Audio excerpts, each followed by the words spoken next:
पंचायत चुनाव को लेकर सोलन ब्लॉक की 39 पंचायतों में चुनावी सरगर्मी चरम पर पहुंच गई है। प्रधान, उप प्रधान और पंचायत सदस्य पदों के लिए बड़ी संख्या में उम्मीदवारों ने नामांकन दाखिल किए हैं। खंड विकास अधिकारी मंजुला कंवर ने बताया कि नामांकन प्रक्रिया 7, 9 और 11 मई को संपन्न हुई, जबकि प्राप्त नामांकन पत्रों की जाँच का कार्य भी पूरा कर लिया गया है। बीडीओ मंजुला कंवर के अनुसार पंचायत चुनाव के लिए कुल 719 नामांकन प्राप्त हुए हैं।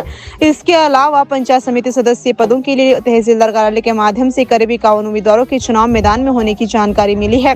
इस बार पंचायत चुनाव में प्रत्याशियों के बीच खासा उत्साह देखने को मिल रहा है। कई पंचायतों में प्रधान पद के लिए 5 से 7 उम्मीदवार आमने सामने हैं, जबकि एक पंचायत में प्रधान पद के लिए ही 7 प्रत्याशियों नामांकन दाखिल कर मुकाबले को रोचक बना दिया है। उन्होंने बताया कि 13 और 14 मई को नामांकन वापस लेने की प्रक्रिया निर्धारित की गई है। इसके बाद 15 मई को अंतिम सूची जारी होने पर चुनाव मैदान में बचे उम्मीदवारों की तस्वीर पूरी तरह साफ हो जाएगी। योग्यता के सवाल पर बीडीओ ने कहा कि पंचायत चुनाव के लिए कोई विशेष शैक्षणिक मापदंड निर्धारित नहीं है। उन्होंने कहा कि लोकतंत्र में जनता का विश्वास और समर्थन ही सबसे बड़ी योग्यता है और मतदाता अपने विवेक के आधार पर सर्वप्रिय उम्मीदवार का चयन करेंगे। सोलन ब्लॉक की पंचायतों में बढ़ती चुनावी गतिविधियों के बीच ग्रामीण क्षेत्रों में चुनावी माहौल पूरी तरह गर्मा गया है और प्रत्याशी जनसंपर्क अभियान में जुट गए हैं। जैसा कि आपको पता ही है कि यह प्रक्रिया जो थी 7, 9 और 11 तारीख को की गई है और पिछले कल स्क्रूटनी की गई है।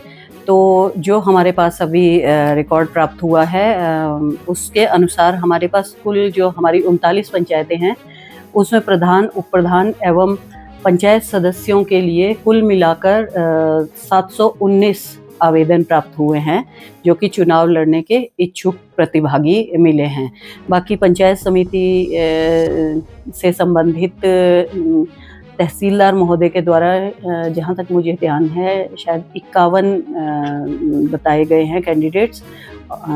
तो इस प्रकार ये है कि कुछ पंचायतों में बहुत ज़्यादा उम्मीदवार हैं, 5, 7 भी प्रधान पद के इच्छुक पाए गए हैं और इसी प्रकार एक पंचायत, मुझे नाम ध्यान नहीं आ रहा है, वहाँ पर उप प्रधान के लिए 7 कैंडिडेट्स के द्वारा नामांकन भरा गया है। और आज जैसे 13 और 14 तारीख हमारी तय है नाम वापसी की, नामांकन वापस अपना ले सकते हैं। तो अभी हमें वस्तु स्थिति असल में 15 तारीख को पता चल जाएगी।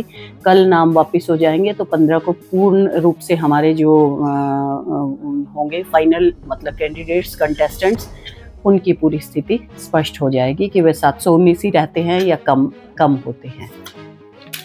देखिए, क्वालिफ़िकेशन तो कोई तय नहीं है, पर ये जैसे मैं पहले भी कह चुकी हूँ कि मतदाता स्वयं ही अपने अनुसार अपने जो भी उन्हें अच्छा लगेगा कैंडिडेट उसको मतदान देंगे और वही क्वालिफ़िकेशन मानी जाएगी कि जो सर्वप्रिय उम्मीदवार होगा वही फाइनली हमारा कंटेस्ट करके आगे आएगा और चुना जाएगा।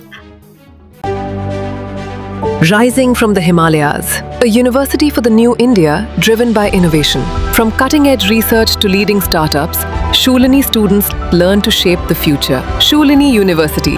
Apply now.